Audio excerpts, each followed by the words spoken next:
Hi guys! Welcome back sa ating YouTube channel. My name is Adelina.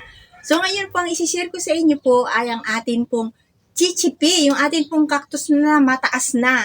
So ngayon po may good news ako sa inyo guys. Kaya samahan po ninyo ako dun sa ating cactus na chichipi. Dahil meron akong ipapakita sa inyong bago dun sa ating chichipi. Kasi may pa-surprise sa atin yung ating chichipi. Yun, nakita po ninyo yun dati na mag-start pa po yun nung itinanim ko yung cactus na yun, napakatagal na. Nandun pa po tayo sa ibaba sa ating mini garden. Kaya po ngayon ay meron tayong update sa ating cactus chichipi. Ayan, puntahan na po natin guys. Samahan nyo ako. Tara! Puntahan po natin doon sa kanyang bagong pwesto, yung ating chichipi. Tara po! Ito na po siya guys, merong konting damage. Yan. Ito na po ang ating cactus na chichipi. Meron po siyang pa-surprise sa akin na Pop, nagkaroon po siya ng isang anak. Pero hindi ko po ito napansin na nagkaroon siya ng anak kung hindi ko pa siya nilinisan. Kasi po, nung nandyan yan, is may mga dragon fruit na inilagay dito si Sweetie kasi inalis niya yung mga dragon fruit ko doon sa kabila. Dito niya lahat itinambak kasi magsisemento daw siya. Itong ating anak ni Chichipi ay natatakpan ng mga dragon fruit. Andito pa nga po yung iba na dragon fruit, hindi ko pa natatanggal. So, hindi ko napansin yan na nagkaroon ng pops. Pero may nangyari po dito. Kwento ko sa inyo kung anong nangyari kay Chichipi bago yung kanyang pops na lumabas. So, ito po, ayan, makikita nyo, mayroong damage ang ating Chichipi. Dahil sa, dito ko po nga siya nilagay, pero wala siyang tali dati. Ngayon, madalas na umulan, siguro nabigatan siya o ewan ko kung anong nangyari. Nakita ko na lang pag akit ko dito sa garden, is nandito na sa baba, nakatumba na siya.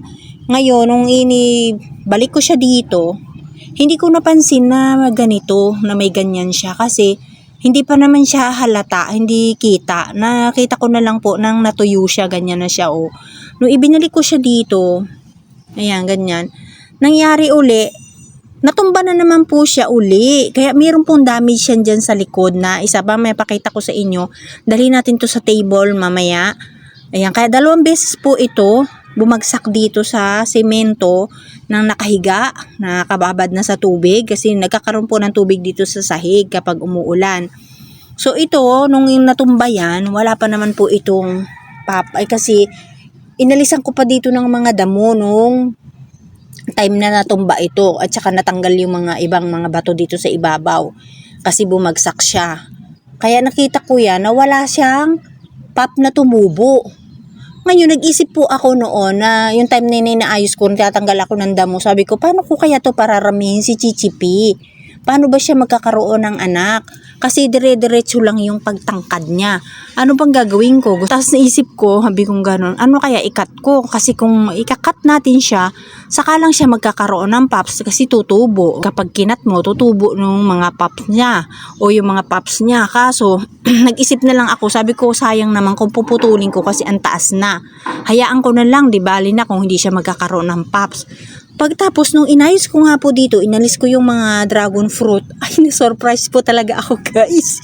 Kasi di ko po talaga in-expect na mayroong pops talaga, napasigaw po ako.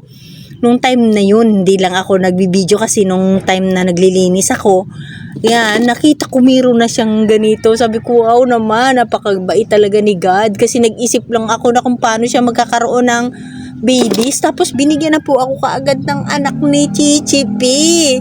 Ayan, iniisip ko talaga kung paano kaya to magkakaroon ng baby si Chichipi. Ayan guys, tinubuan na ng pop yung ating Chichipi. Yan po yung pa-surprise sa atin ni Chichipi guys. Ayan. Tapos ano lang naman po ito, nandito po ito sa direct sunlight guys, sa mga magtatanong. Ayan, mainit po doon. Lagi ko pong sinasabi sa aking mga video na doon manggagaling yung araw.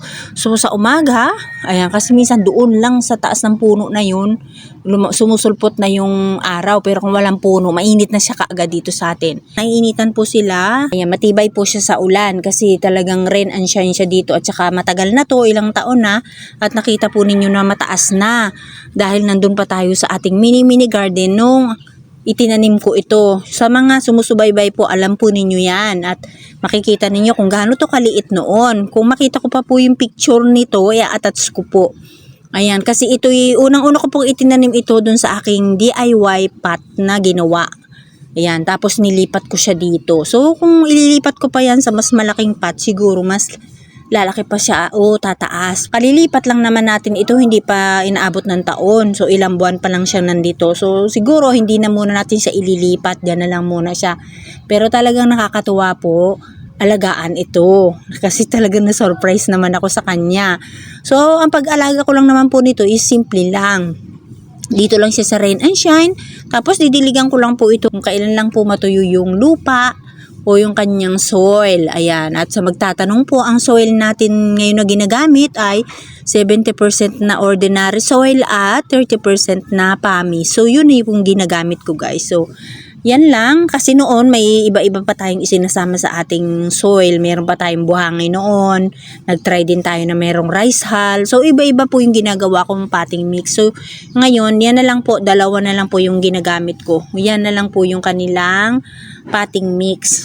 So, ayan. Kaya tinalian na natin ito para hindi na siya uli babagsak. Kasi mas mabigat na po yung katawan niya kaysa dito sa puno. Kaya bumagsak siya. Madaling-madali lang pong alagaan ng ating chichipi. So, dalhin na natin guys dun sa ating table. Sayang po nagkaroon ng damage yung ating chichipi.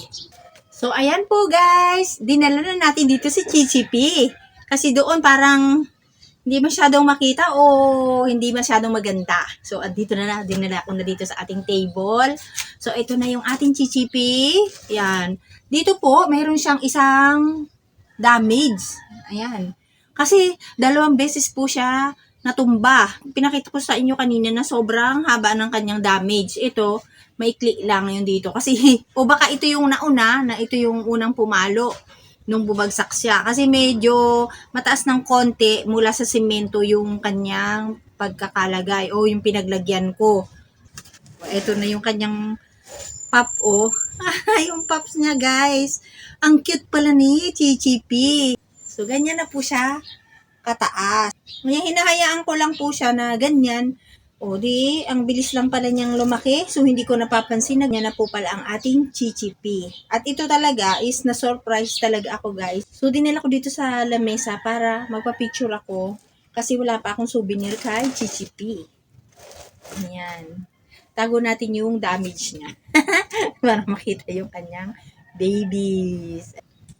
So, yan po ang ating update guys sa ating cactus na chichipi. Maraming pong salamat sa inyong panonood.